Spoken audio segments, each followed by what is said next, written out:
9,7 MHz RRI Solo, kanal inspirasi dan informasi.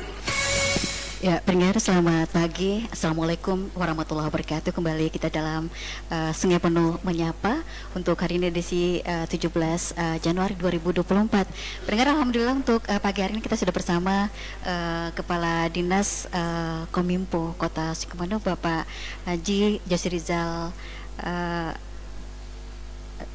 Bapak Jose Rizal ya, dan juga ada dari kontributor TV One Bapak Arizal Antoni, dan juga ada Bung Riko Firmando dari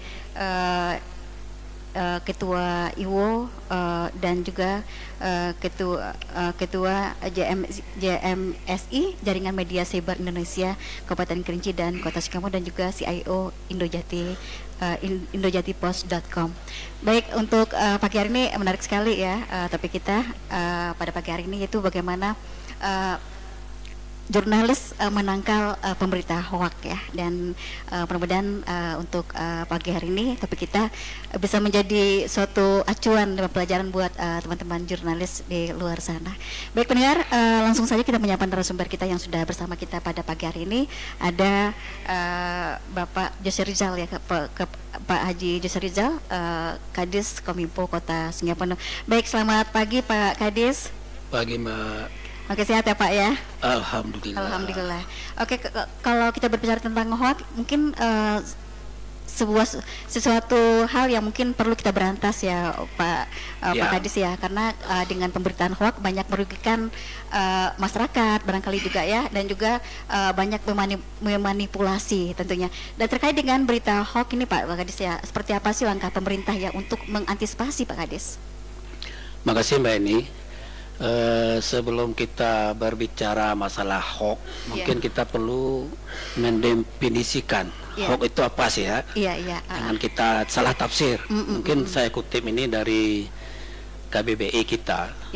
Hoax itu kalau bisa kita definisikan adalah suatu informasi yang dibuat-buat atau direkayasa untuk menutupi informasi yang sebenarnya. Arti katanya dia itu sebagai upaya memutarbalikkan fakta dengan menggunakan informasi yang seolah-olah meyakinkan, akan tetapi tidak dapat diverifikasi kebenarannya. Nah, itu yang dinamakan tidak bisa dipertanggungjawabkan. Tidak dapat dipertanggungjawabkan. Kemudian tujuan kenapa hoax itu banyak sekali tujuannya. Bisa dari segi kriminalitas, mungkin untuk politik, banyak penggunaannya. Kemudian apa kontribusi kami dari Kominfo? Kominfo itu sebenarnya lebih kepada regulasi, monitoring, evaluasi, dan bahkan nanti di tingkat kementerian kita punya tim cyber patroli cyber kita. Itu di tingkat kementerian. Di tingkat kementerian itu punya kewenangan berdasarkan undang-undang yang ada untuk memblokir seluruh berita-berita hoax. Banyak kita lihat upaya-upaya, tapi masih banyak lagi yang belum.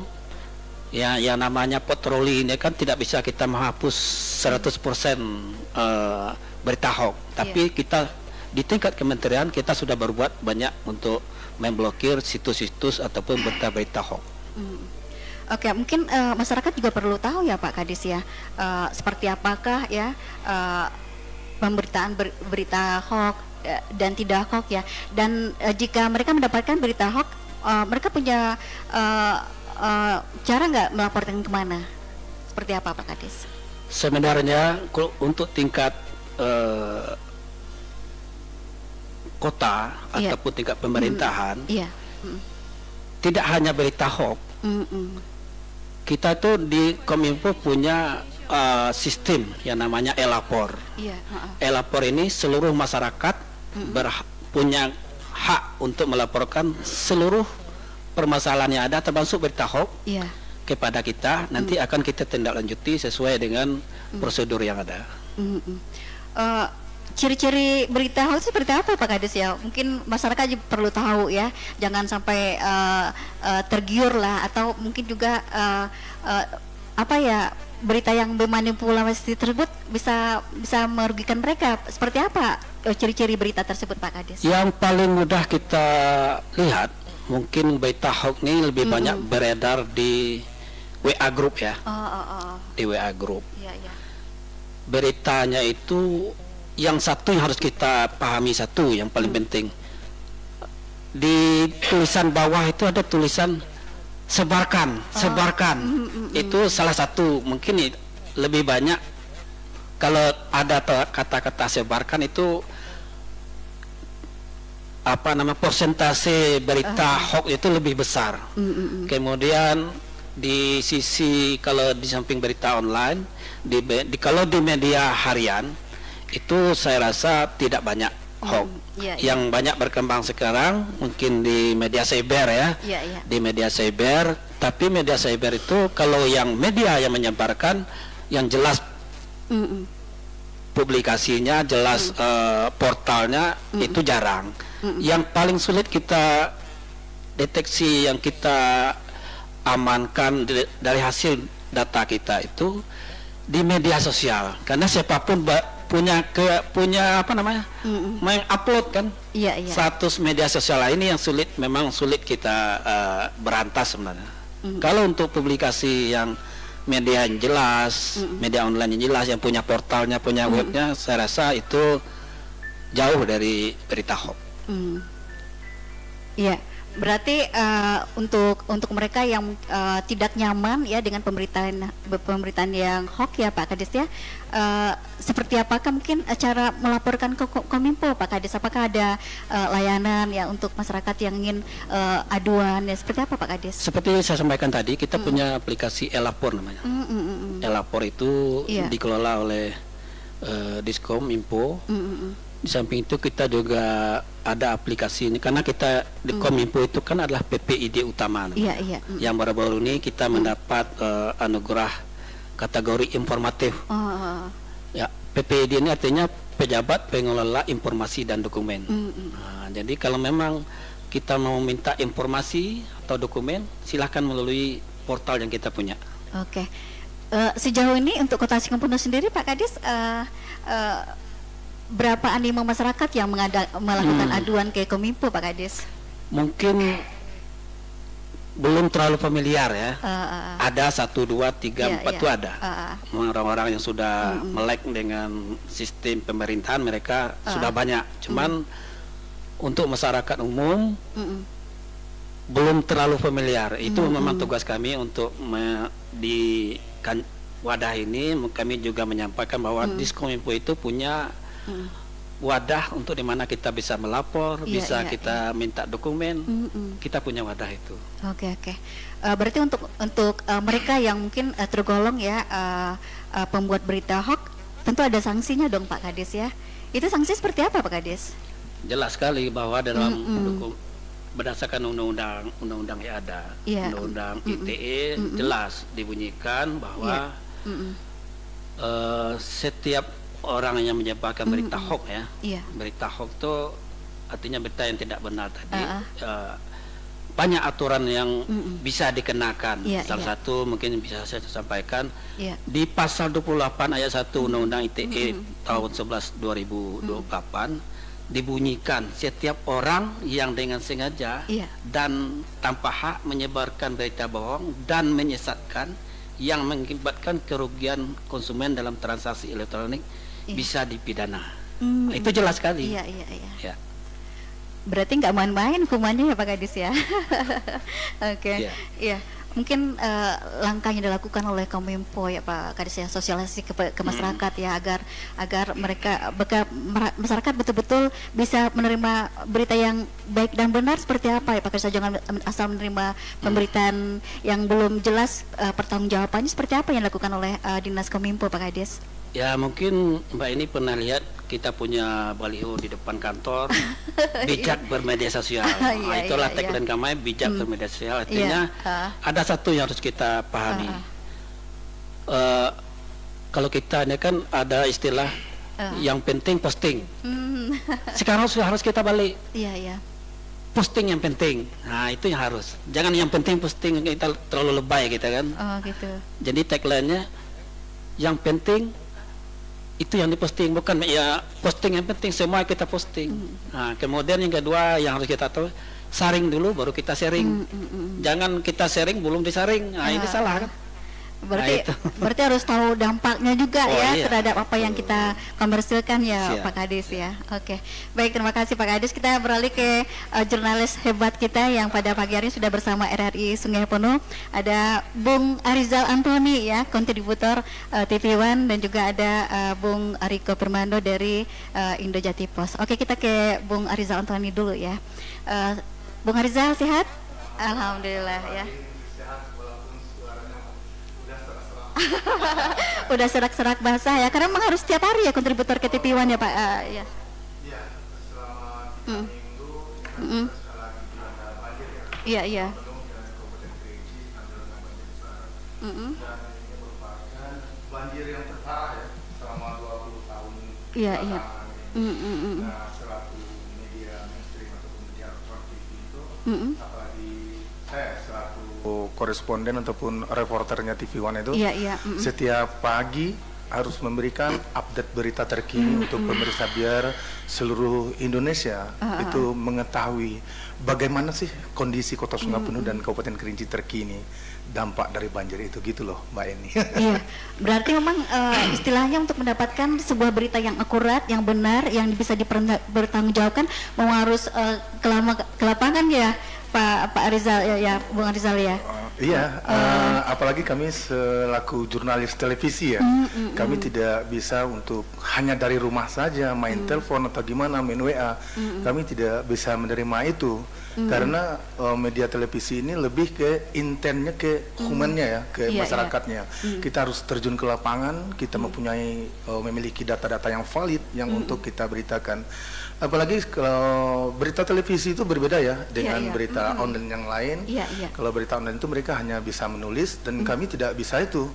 Kami juga harus mempunyai visual, Iya, audio iya. visualnya harus lengkap, dan juga data-data dan juga narasumber yang mumpuni, yang memiliki kapasitas untuk menjadi narasumber yang akan kita beritakan. Apalagi saya ini kan TV One ya, sebuah TV nasional, Iya. jadi tidak semena-mena ataupun tidak bisa seenaknya aja untuk membuat berita gitu lah.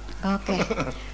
Baik, Bung Arizal, kita ketahui bahwa jurnalis itu memang harus mematuhi kode etik jurnalistik ya, sesuai dengan Undang Nomor 40 Tahun 1999, yaitu tentang pers, dan memastikan bahwa jurnalis memang melakukan harus berkualitas dan etis tentunya ya. Dan menurut pandangan dari Bung Arizal ini terkait dengan banyaknya berita hoax yang berseliweran ya di medsos, di media-media lain yang tidak bisa dipertanggungjawabkan, itu seperti apa sih pandangan dari Bung Arizal? Oh iya, kalau bagi pandangan saya sebagai seorang jurnalis ya, Iya. itu sangat perlu dan penting sekali peran pers Iya. yang menangkal berita-berita hoax, berita seperti hoax ataupun opini-opini yang tidak Iya, jelas. iya. Karena itu kan sangat berpengaruh sekali, dampaknya sangat besar.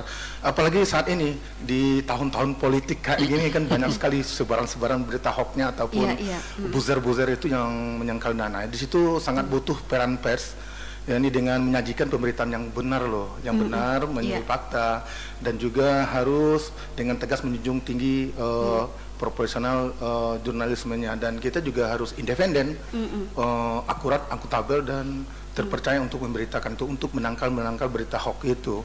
Dan juga di sini juga untuk pencegahan berita hoax itu kita kan Iya. harus ini, harus, kalau saya sebagai jurnalis TV itu saya harus setiap harinya Iya, saya itu harus mengembangkan perasaan yang rasa ingin penasaran, ingin setiap saatnya ingin mengetahui itu loh. Iya, iya. Ini apa benar apa tidak nih? Jangan sampai kita langsung sebarkan atau bagaimana. Itu kan menyalahi aturan-aturan dan kode etik yang sudah dibuat oleh Dewan Pers. Iya. Dan untuk suatu berita itu, apalagi kita yang tercepat itu paling media online ya. Media online itu pasti yang terdepan. Iya.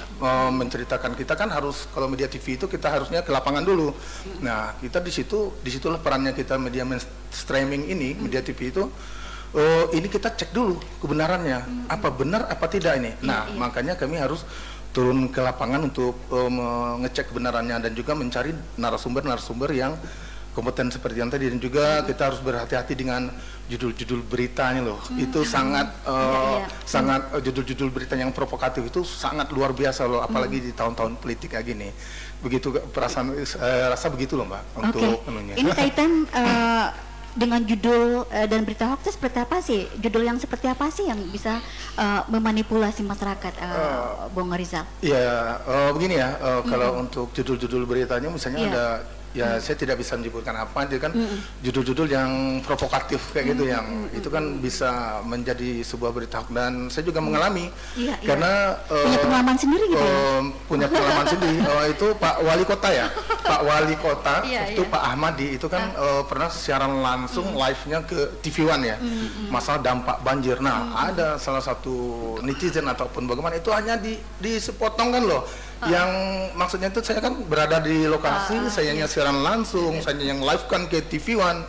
Nah, saya kan melihat, membaca dan semua saya lihat di situ. Nah, setelah itu tayang di TV One, ada link YouTube-nya, mereka itu memotong linknya, dan waktu dampak itu Pak Wako ngomongnya gini, semua kekuatan apapun arahan, semua pasokan makanan itu kan terkait dengan pasokan makanan ya buat dampak banjir warga di situ. Nah, Pak Wako bilang kita sudah mengerahkan semua seliling sektor, semua instansi terkait untuk membantu warga yang terdampak banjir, sampai melakukan evakuasi semua leading sektor, ada dari Basarnas semuanya. Dan itu ada salah satu presenter menanyakan, Pak, langkah-langkah berikutnya apa lagi Pak? Nah, kami dari pemerintah Kota Sungai Penuh itu ya, saya masih ingat itu, kami sudah mengerahkan semua tenaga, dan kita juga butuh pasokan-pasokan makanan dari luar daerah juga ini. Nah, kita juga harus berdoa nih kepada Tuhan agar ini kan bencana alam, ini kan suasana ataupun cuacanya panas. Nah, di netizen itu hanya dipotong, kita hanya bisa berdoa. Nah, ini itu kan salah satu media hoax yang dia kan. Nah, saya bisa meluruskan itu, saya kantor lagi, saya bikin pemberitaan lagi, dan juga terakhir itu berita yang saya tayangkan itu pasokan makanan yang 36 ton itu saya tayangkan lagi, menangkal berita begitu loh Mbak ini. Memang harus kerja keras dan jeli gitu ya. Harus jeli. Bung Rizal. Baik, kita ke Bung Riko Permando. Selamat pagi Bung Riko. Ya, selamat pagi Mbak. Iya, kita dengan bosnya berita online nih, Indojati Pos. Ya, ini terkait dengan pemberitaan hoax ya di media online yang mungkin berbeda apa yang disampaikan oleh rekan Bung Arizal ya, karena memang dia media TV gitu ya. Kalau untuk berita online ya, kalau menurut Bung Riko berita yang hoax itu seperti apa, dan bagaimana Bung Riko mencermati ya agar pemberitaan kita atau mungkin juga pemberitaan orang lain bisa kita sangkal itu seperti apa, Bung Riko? Oke, makasih Mbak ini. Mungkin untuk di Kabupaten Kerinci dan Sungai Penuh ini mungkin udah puluhan media online ya. Tapi kebetulan tergabung di IWO itu ada berapa puluhan media. Kita juga kalau berita hoax itu juga bukan produk jurnalistik, gitu kan. Namun terkait pemberitaan itu media dan wartawan itu harus menangkal, mencari fakta dulu, mengecek verifikasi dulu beritanya, sumbernya dari mana. Ya juga wartawan itu harus juga mengkonfirmasi lagi kebenaran berita hoax itu yang terjadi. Berarti kalau berita online memang harus terlebih dulu konfirmasi dengan narasumbernya gitu ya, Bung Riko ya. Minimal 2 narasumber dulu. Nanti ada informasi seperti di media sosial, ada video atau berita yang seperti banjir juga itu di satu lokasi itu harus konfirmasi lagi ke warga mana yang sumbernya berkompeten gitu. Oke. Baik, kita kembali ke Pak Kadis ya, Pak Haji Jos Rizal Herman yang pada pagi ini sudah bersama kita di RRI Sungai Penuh. Baik Pak Kadis, seperti apa yang disampaikan oleh rekan jurnalis ini Pak Kadis ya, banyak ya pemberitaan yang hoax ya. Ini untuk langkah antisipasi untuk pengaduan mereka yang menggunakan berita hoax itu seperti apa langkahnya Pak Kadis? Apa langsung diberi teguran atau seperti apa selama ini Pak Kadis? Terima kasih. Dinas Kominfo Kota Sungai Penuh selama ini kita telah banyak upaya yang kita laksanakan. Salah satunya kita bermitra dengan seluruh teman-teman wartawan, baik itu online, baik itu media elektronik maupun media harian. Salah satu upaya kita, di samping kita bermitra, kita juga sharing, artinya tuh saling mengingatkan. Tentunya yang bermasalah ini seperti disampaikan oleh Bung Riko tadi, berita hoax ini memang bukan produk jurnalis. Nah, itu yang harus kita ketahui. Yang sebenarnya jurnalis itu memang mereport, memberikan berita yang benar. Hoax ini berasal dari orang yang tidak bertanggung jawab. Jadi jangan kita katakan hoax itu produk jurnalis ya Pak Rizal ya. Produk jurnalis yang betul itu adalah mereport berita yang sesuai fakta, sesuai dengan kode etik jurnalis, cek dan recheck seperti disampaikan Bung Riko tadi, fakta di lapangan. Kalau yang hoax itu memang bukan, saya pastikan bukan produk jurnalis, memang tujuannya tidak betul. Makanya kita selalu mengajak teman-teman mitra kita, para jurnalis online harian ataupun elektronik ini, kita duduk bersama, kemudian seperti disampaikan Pak Arizal tadi, langsung kita counter berita-berita yang tidak betul itu kita counter dengan fakta yang ada. Nah, itu salah satu upaya dari kita bersama. Mungkin Dinas Kominfo sendiri mungkin sudah bekerja sama ya, dengan para awak media ya untuk penyebaran informasi pemerintah ya Pak Kadis ya. Mungkin ada ketentuan ya, persyaratan yang harus dilakukan oleh media tersebut ya, agar mereka itu tidak abal-abal. Seperti apa sih persyaratannya ya, biar mereka dibilang jurnalis yang kompeten seperti itu ya. Seperti apa Pak Kadis ya? Benar sekali Mbak ini. Jadi kayak yang namanya jurnalis, yang syarat pertama sudah bukti dia sebagai jurnalis, bukti sebagai wartawan ya, Monika, ada KTA-nya. Kemudian dia harus terafiliasi dengan apa namanya komunitas-komunitas atau kelompok-kelompok seperti IWO, ada wadah organisasinya. Kalau dia tidak terkomodir di wadah-wadah organisasi itu, bisa kita pastikan wartawan ini tidak memenuhi kriteria yang kita inginkan. Karena bagaimana, walaupun sekarang banyak modal KTA print ya, KTA print di mana-mana, itu di luar kewenangan kita, karena itu mungkin ranahnya bisa kita ranah pidana nanti. Kalau kami selalu berupaya, apalagi kita institusi pemerintah, bermitra dengan memang betul-betul yang punya kompetensi sebagai jurnalis. Berarti yang abal-abal tidak dulu ya Pak Kadis ya. Oke, baik. Ini Bung Riko, karena kita tahu adalah Bung Riko udah lama sekali menjadi wartawan ya Bung Riko ya.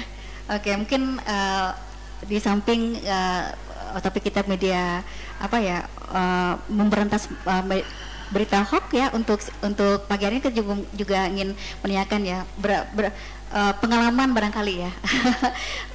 Karena untuk mendapatkan sebuah pemberitaan yang tidak hoax, memang terjun ke lapangan, mendapatkan berita yang betul-betul dari narasumber, butuh perjuangan ya. Mungkin selama ini punya pengalaman seperti apa sih menjadi seorang jurnalis, Bung Riko?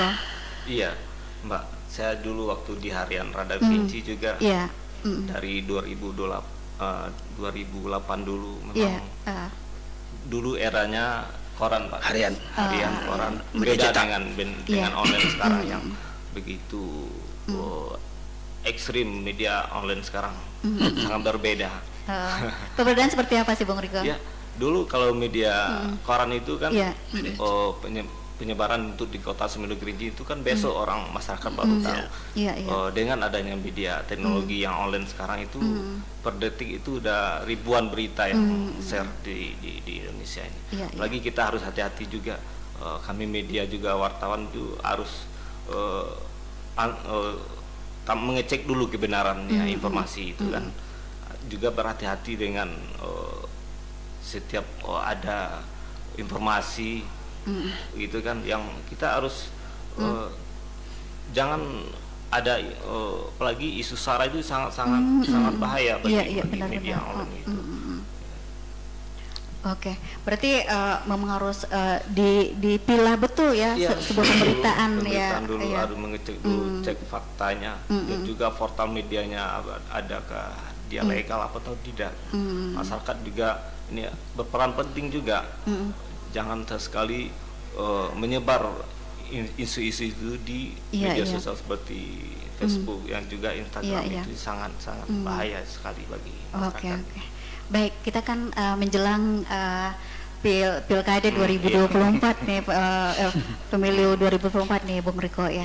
Mungkin media online sangat berperan penting nantinya ya. Seperti apa sih langkah-langkah yang nanti Bung Riko lakukan ya untuk sebuah pemberitaan, Bung Riko? Di organisasi itu ada IWO juga dengan JMSI. Itu akan kami berkolaborasi dengan Kominfo nanti untuk pencegahan berita hoax itu. Kapan perlu Kominfo harus bikin suatu seminar lah, mengajak kawan-kawan para media untuk menangkal hoax di menjelang pemilu ini, Pak. Oke. Memang harus selalu berhati-hati ya, seperti apa yang Bung Riko sampaikan ya, sesuatu yang mungkin bersifat sara atau yang tidak benar itu harus diperhatikan betul ya Bung Riko ya. Oke, kita ke Bung Arizal Antoni ya. Bung Arizal, mungkin di samping media TV, Bung Arizal juga megang media online ya barangkali ya. Mungkin pertanyaan begini, seperti berita online sekarang memang sangat cepat aksesnya ya, diterima oleh masyarakat ya. Terus sebagai jurnalis ya, bagaimana sih cara Bung Rizal membuat sebuah pemberitaan yang bisa difilter terlebih dahulu ya, agar masyarakat bisa menerimanya? Seperti apa Bung Rizal? Kalau bagi saya, selain dari saya sebagai jurnalis televisi ya, saya juga memiliki media online ya. Salah satunya itu ada semestajambi.com. Nah, kalau saya memfilternya itu kan saya kan sebagai pimpinan redaksi ya. Nah, jadi saya kan punya wartawannya sekarang kan udah di luar daerah tadi mana-mana. Nah, mereka mengirim tulisan atau artikelnya ke saya. Nah, saya tidak bisa percaya langsung. Nah, saya tanya dulu ke akuratan beritanya. Nah, setidak-tidaknya mereka memiliki 2 narasumber yang mumpuni yang bisa saya pertanggungjawabkan. Nah, kita takutnya nanti kita kan terdaftar di Dewan Pers ya. Itu kan ada alkulasi yang tentang dari Dewan Persnya sendiri. Nah, jika terjadi berita-berita yang tidak benar itu kan kita ada perkapsnya dari Dewan Persnya. Nah, itu yang harus saya tangkal. Nah, untuk memfilter itu saya juga setiap berita yang dikirimkan saya juga cek dulu. Bisa saya konfirmasi langsung ke narasumber yang dia berikan sebagai pemberitaan sebagai narasumber dalam pemberitaan itu. Nah, saya bisa minta nomor handphonenya atau bagaimana kan. Saya bertanyakan dulu ini gimana kebenarannya. Nah, itu yang saya lakukan, cross check juga. Dan di sini juga saya melihat di ini ya, kita sekarang di zaman teknologi yang canggih ini ada medsos itu kan kita harus bijak juga loh, Pak. Menggunakan medsos itu tidak semuanya seperti yang Pak Kadis tadi bilang. Jangan yang yang penting nih kita posting. Nah, jangan begitu. Yang harus diposting itu yang penting. Nah, gitu. Yang penting memang bisa dipertanggungjawabkan. Nah, gitu loh, Mbak. Oke. Ini bukan apa ya, dengan mata kepala sendiri kita melihat ya, banyak sih awak media atau jurnalis yang melakukan keberpihakan ya terhadap sebuah dinas atau mungkin juga terhadap someone lah istilahnya. Itu kalau menurut kode etik jurnalistik itu seperti apa sih Bung Arizal? Kalau menurut saya kan sudah berapa lama ya untuk berkecimpung di jurnalis ini, dan itu sebenarnya media itu tidak ada keberpihakan. Media itu independen loh. Kita netral, kita menetralisir dan juga bisa ini kan kita lihat bisa di kode etik kita bisa lihat harus media itu harus netral dan beritanya berimbang dan balance juga. Jangan kita berpihakan. Nah, itu salah satu berita yang mengintimidasi ataupun mencecar itu sebenarnya termasuk salah satu berita hoax dan juga penyebaran berita yang ujaran kebencian itu melanggar kode etik jurnalis gitu loh, Mbak. Ya, oke. Berarti boleh berpihak, boleh mensuarakan ya tapi harus berimbang. Tapi harus berimbang. Ya. Jangan beritanya dinaikkan terlebih dahulu ya, sementara yang diberikan dirugikan gitu ya. Yang diberitakan dirugikan. Pengalaman selama ini ada nggak seperti itu ya? Kalau saya sih sampai saat ini enggak lah ya. Kita mainnya profesional. Ya. Mungkin kayak Bung Riko Permando ya, terkait dengan pemberitaan yang dilakukan di lapangan ya. Mungkin sebagai jurnalis kita memang dituntut untuk profesional ya. Terkait dengan pemberitaan ya, yang mungkin harus kita lakukan secara profesional ya, berimbang. Itu sejauh pandangan Bung Riko seperti apa selama ini sebagai jurnalis? Iya, wartawan itu adalah ujung tombaknya menangkal berita hoax, gitu kan. Dan juga pengalaman kita, kalau tidak fakta, tidak berimbang itu kita sering diancam waktu dulu. Gitu. Kita pernah dilapor. Pernah punya pengalaman ya, Bung Riko ya. Kita sesuai dengan fakta berimbang tadi, informasi lagi. Jika tidak sesuai dengan fakta, kita bisa dikena undang-undang IT, juga melanggar kode etik, gitu Mbak. Oke. Berarti memang seorang jurnalisnya memang dituntut punya mental baja ya. Oh iya. Ini pengalaman Bung Riko pernah diancam-ancam itu seperti apa sih ya? Mungkin untuk perbaikan karir barangkali seperti apa sih langkah kedepannya? Ya mungkin waktu itu? Dia menutupi apa yang kita beritakan itu bahwa menyalahi media, wartawan berita ini tidak benar gitu. Tapi setelah kita konfirmasi lagi, ya kan, memang berita itu fakta dari kawan anggota media yang wartawan media. Berarti kesimpulannya kita jangan pernah takut untuk mensuarakan sebuah kebenaran gitu ya, Bung Rizal. Kalau bagi saya sih begini, ada sesuatu pemberitaan, itu jurnalis itu harus menggunakan hati. Nah, itu ada pemberitaan yang memang layak dikonsumsi publik, dan ada juga berita yang tidak layak dikonsumsi publik. Nah, kita jurnalis itu lebih menggunakan hati ke depannya. Dan kadang-kadang itu seperti Bung Riko ngomong tadi ya, itu ada memang faktanya memang terjadi loh, memang layak dikonsumsi oleh publik, namun ditutup-tutupi. Nah, disitulah kami seorang jurnalis itu dapat ancaman. Nah, sedangkan berita ini layak dikonsumsi oleh publik loh. Nah, itu disitulah kami dapat ancaman. Tapi kita kan sebagai jurnalis itu kita kan dilindungi oleh Dewan Pers, kita dilindungi oleh undang-undang, kita tidak maju tak gentar, intinya begitu. Oke, mungkin obrolan kita mungkin mencakup barangkali ya terkait dengan jurnalis ya terlepas dari berita hoax ya. Mungkin kalau menurut Bung Arizal itu seorang jurnalistik yang profesional itu menurut Bung Arizal seperti apa sih?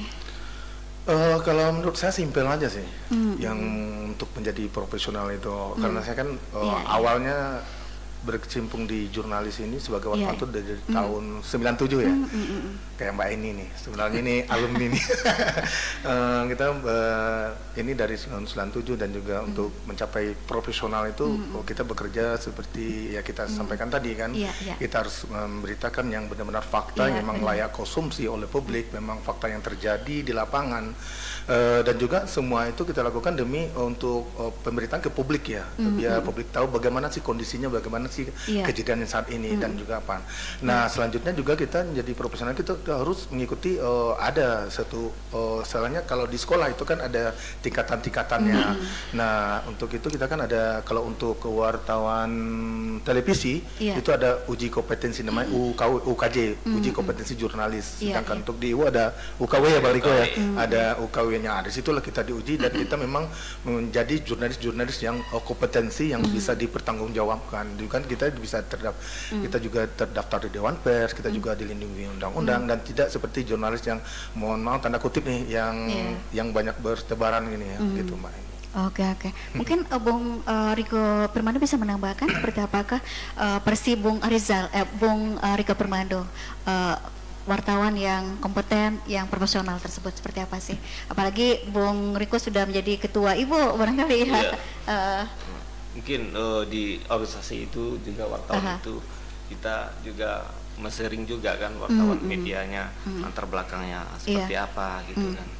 Ya juga wartawan itu menurut saya sendiri adalah termasuk pilar tepatnya di Indonesia gitu kan. Iya. Itu juga menyajikan sebuah berita itu betul kata Bung Ari tadi, punya hati nurani juga gitu kan. Hati nurani, hak jawab orang itu disampaikan bagaimana jika ada yang komplain. Setiap berita itu betul harus berimbang antara yang pro dengan kontra itu, supaya tidak terjadi miskomunikasi ya juga jangan sampai menyudut seseorang gitu. Mbak ini. Oke. Ya, kembali kita ke Pak Kadis. Pak Kadis, mungkin kita udah dengar ya apa yang panjang lebar sudah disampaikan oleh para jurnalis kita, bagaimana memproduk sebuah pemberitaan yang baik dan benar ya, dan berimbang. Kalau mungkin terkait dengan pemberitaan jelang pilkada pemilihan umum 2024 nih Pak Kadis ya, seperti apa sih harapan Pak Kadis ya terhadap para jurnalis, Pak Kadis? Betul sekali. Tadi saya tertarik dengan apa yang disampaikan oleh Pak Ari dengan Bung Riko. Sebenarnya negara ini sudah berbuat banyak. Pers sudah punya undang-undang, undang-undang pers 40. Kemudian pers itu sendiri, wartawan itu sendiri punya kode etik. Saya tertarik tadi disampaikan masalah niat. Di dalam kode etik itu dibunyikan salah satu yang paling penting, kode etik jurnalis harus independen. Kemudian beritanya harus akurat. Kemudian harus berimbang dan tidak beretikat buruk. Nah, ini yang penting, niat. Itu yang harus kita di samping profesionalitas. Kemudian ada lagi kompetensinya. Makanya saya sangat berharap seluruh kita kalau mau melihat berita, carilah kepada portal yang benar-benar resmi, berita yang resmi. Kalau di medsos, wallahu alam. Makanya kita cari berita ya di portal berita. Kemudian terkait dengan jurnalis, memang banyak fenomena. Ada istilah, kalau istilah umum tuh bad news is good news ya. Nah, kan banyak itu. Memang dari segi satu sisi bad news itu akan memancing pro kontra, yang mengakibatkan berita itu viral kalau istilah sekarang. Nah, itu perlu naik, gitu ya. Itu dari sisi yang seharusnya kita pahami bersama. Yang penting itu kan niatnya. Kemudian terkait dengan pemilu, baru-baru ini bahkan tingkat nasional, Kominfo itu kan sudah bekerja sama dengan Bawaslu. Kalau di tingkat kota kita juga bekerja sama dengan Bawaslu kota. Nah, dalam artian kita memonitor, kemudian mengamati, kalau mengevaluasi seluruh konten-konten berita-berita yang tidak benar ini. Kalau di tingkat pusat itu ada namanya Satgas Drone 9 kalau di Kemenkominfo. Mereka berpatroli, sudah banyak data-data yang langsung bisa diblokir, langsung diberi cap hoax. Itu mungkin bisa kita lihat di banyak berita. Bahkan di media sosial sekarang ada berita langsung ditutup tuh. Sudah diblokir langsung. Itu adalah upaya-upaya dari kita dari Kominfo, karena kewenangan pemblokirannya kan di Kemenkominfo pusat. Kalau kita kan di Kominfo provinsi kota itu hanya bisa pengawasan, nanti akan kita tindak lanjuti kepada tingkat yang lebih tinggi. Nah, gitu Mbak. Oke. Baik, Pak Kadis ya, waktu terus berlalu, obrolan saya nggak terasa ya, seru banget. Mungkin terakhir Pak Kadis ya, RRI mungkin juga ajang pusatnya pemberitaan ya, dan informasi. Mungkin sekilas ya, mungkin menurut Pak Kadis, RRI barangkali Pak Kadis. Terima kasih sekali. Kita di Kominfo Kota Singapura sangat mengapresiasi ya RRI. Kita sudah bekerja sama sudah sangat lama. Bahkan sekarang baru tahun ini kita pemerintah Kota Singapura sudah menyediakan tempat yang boleh dikatakan permanen ya di komplek perkantoran wali kota yang letaknya berdekatan dengan Dinas Kominfo. Salah satu tujuannya adalah supaya kita lebih banyak berinteraksi, kita lebih banyak bekerja dalam rangka kita memenuhi kebutuhan masyarakat atas informasi yang benar, informasi yang akurat. Kita percaya bahwa RRI ini adalah BUMN pemerintah yang memang betul-betul menyuarakan suara yang memenuhi kebutuhan masyarakat atas berita yang benar. Nah itu. Ya, baik, terima kasih Pak Kadis udah hadir di RRI untuk pagi hari ini, dan juga terima kasih buat Bung Arizal Antoni dan juga Bung Riko Firmando. Mudah-mudahan kita bisa kembali bertemu dalam kesempatan dan topik yang berbeda. Baik, selamat pagi. Assalamualaikum warahmatullahi wabarakatuh. Waalaikumsalam. Ya, pendengar dimanapun Anda berada, demikian Sungai Penuh menyapa untuk hari ini. Terima kasih atas segala atensi dengar Anda. Sampai jumpa lagi di lain kesempatan. Assalamualaikum warahmatullahi wabarakatuh. Pro 1, kanal informasi dan inspirasi. Kanal informasi dan inspirasi. Pro 1. Bersatulah Indonesia, jangan pernah terpecah belah, walau kita